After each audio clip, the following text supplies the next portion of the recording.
بسم اللہ الرحمن الرحیم۔ معزز خواتین حضرات، السلام علیکم ورحمۃ اللہ وبرکاتہ۔ کیا کسی کا جرم کسی کے سر ڈالا جا سکتا ہے؟ یہ ہے ہمارے آج کے حدیث کے سبق کا موضوع۔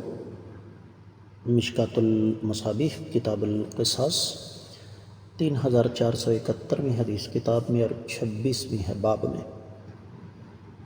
حدیث کے الفاظ سماعت فرمائیے گا۔ وعن ابی رمثة رضی اللہ عنہ قال اتیت رسول اللہ صلی اللہ علیہ وسلم مع ابی فقال من هذا الذي معك؟ قال ابنی اشهد به۔ قال اما انه لا يجني عليك ولا تجني عليه، رواه ابو داود والنسائی وزاد في شرح السنة في اوله قال دخلت مع ابی على رسول الله صلی اللہ علیہ وسلم فرأى ابی الذي بظهر رسول الله صلی اللہ علیہ وسلم فقال دعني أعالج الذي بظهرك فإني طبيب، فقال أنت رفيق والله الطبيب۔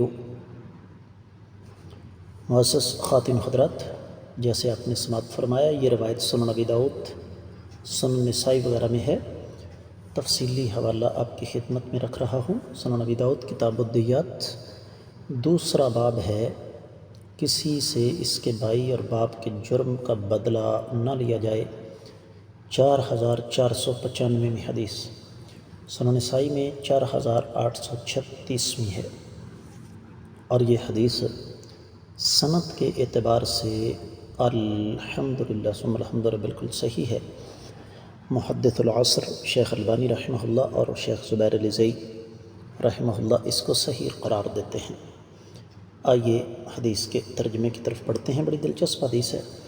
سیدنا ابو رمثہ رضی اللہ تعالیٰ عنہ بیان فرماتے ہیں کہ میں اپنے والد کے ساتھ آقا علیہ السلام کی خدمت میں حاضر ہوا تو آپ علیہ السلام نے فرمایا تمہارے ساتھ یہ کون ہے؟ میرے والد صاحب نے فرمایا کہ میرا بیٹا ہے، آپ اس کے متعلق گواہ رہیے۔ آپ نے فرمایا آگاہ رہو، نہ تو تمہارے گناہ کی وجہ سے اس کا مواخذہ ہوگا، نہ اس کے گناہ کا تم سے مواخذہ ہوگا۔ یہ الفاظ سنن ابی داؤد، سنن ترمذی وغیرہ کے ہیں۔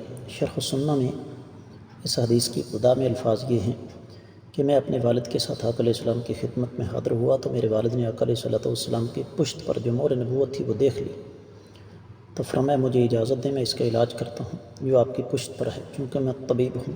آپ نے فرمایا تم رفیق ہو اور اللہ طبیب ہیں۔ معزز خواتین حضرات، اس حدیث سے جو خصوصی طور پر میں بات آپ کی خدمت میں رکھنا چاہوں گا اس کا تعلق ہمارے معاشرے کے ساتھ بہت گہرا ہے۔ ہمارے ہاں ہوتا کیا ہے، بیٹے نے اگر جرم کیا تو باپ کو اٹھا کر لے گئے، باپ نے اگر جرم کیا تو بیٹے یہاں تک کہ گھر کی خواتین کو بھی اٹھا کر لے جاتے ہیں کہ وہ جناب اس کے شریک جرم ہیں، اس کو بھگانے یا چھپانے میں شریک جرم ہوں گے۔ یاد رکھیے شریعت اسلامیہ ان چیزوں کی نفی کرتی ہے، اس لیے کہ جس شخص نے جرم کیا ہے وہی اس جرم کا بدلہ دینے کا پابند ہے۔ باپ اور بیٹے کا تعلق ضرور ہے، لیکن اس کا مطلب یہ نہیں کہ قتل باپ نے کیا دیت بیٹے سے لی جائے، یا قتل باپ نے کیا قصاص بیٹے سے لیا جائے۔ اور اگر ہم اس اصول کو اپنے معاشرے پر لاگو کر دیں تو ہمارے معاشرے میں جرائم کا لامتناہی سلسلہ رک سکتا ہے۔ مثال کے طور پر میرا تعلق چونکہ دیہاتی کلچر کے ساتھ ہے تو ہمارے دیہاتوں کے دیہات فارغ ہوئے پڑے ہیں۔ کیوں؟ کسی نے کسی کا قتل کر دیا، انہوں نے بدلے میں اس کا قتل کر دیا، اس کا کوئی عزیز قتل کر دیا، بلکہ 2 مار دیے، پھر انہوں نے 4 مارے، انہوں نے 6 مارے۔ تو یہ سلسلہ نسل در نسل چلتا ہے اور وجہ اس کی بالکل واضح ہے۔ یہ حدیث اس کی نفی کرتی ہے۔ امید ہے کہ انشاءاللہ آپ کو سمجھ آ گئی ہوگی۔ اس کے ساتھ اجازت دیجیے۔ السلام علیکم۔